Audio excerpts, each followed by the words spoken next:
Sumayin niyo ang ating pagtitiwala. Sumayin niyo ang ating kapayapaan.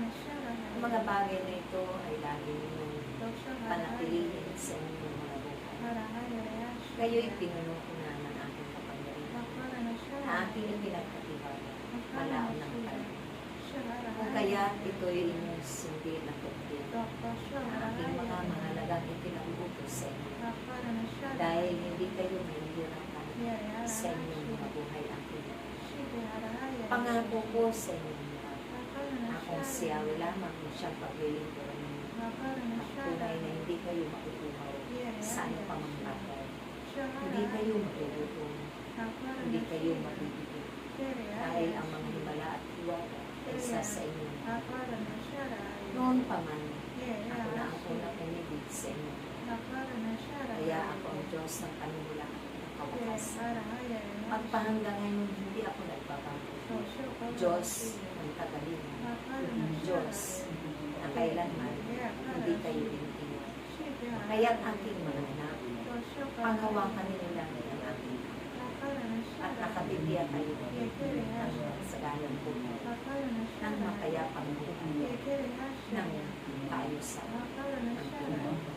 Dahil ako ang inyong dakilang anuman sakit ang dumapo sa inyo, hindi ito magkakagal. Aking papawiin ito at nakatitiya kayo ng kagalingan. Dahil hindi nabibili ang kagalingan natin, dahil ako'y siyawi lang ang magpapagaling sa bawat karagyan.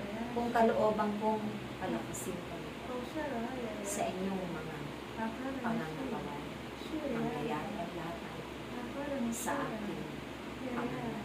Kaya umasa kayo. Ang aking pangako ay hindi mapapagod. Ito'y inyong kakampi.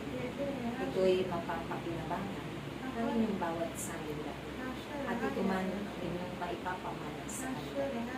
Kaya't huwag kayong magkatubili at tugunin ang aking panawagan.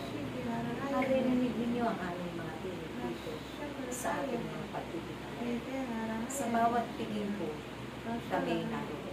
Pakinggan niyo lagi ang aming mga babala, ang aming mga katuruan, ang aming mga talubilin. Dahil napakaganda ito, lalo na sa panahon. Kaya tinanda ninyo ang inyong mga sarili. Kayong lahat ay hahayo sa sanglibutan.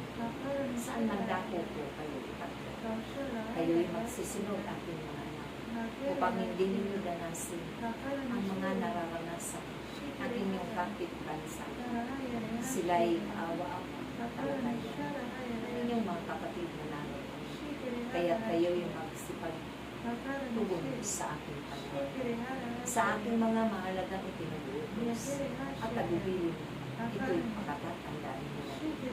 At akong siyawi, kung kayo'y nasa kapahangkan, darating. Akong siyawi lamang, buhay ninyo. At sa aking mga kamay na kasalanan, ang kaginhawaan ng bawat isa, ang kagalingan ng bawat isa, ang mga himala ng bawat isa. Kaya akong siyawi, ay lubos-lubos ninyo, paglingkuran, at tunay at tiyak, na kayo'y patutungo, at mararating ninyo ang buhay na walang hanggan na aking doon sa aking kaharian, mararating ninyo ang inyong. Na doon kayo magpapatuloy ng inyong pagpupuri. Mag-aawitan kasama ng mga angeles, mga banal at mga santos. Ganun din ang inyong mga kapatid na nag-una na sa inyong naroon sa aking Panginoon. Kayo'y ako. Kaya ganapin ninyo ang harapan. Mag-ibigan, magtanong, magkaisa sa isa't isa. Dahil yan ang tulay ng ating Panginoon. Sa ngalan ng Ama, at Anak, at ang Espiritu Santo.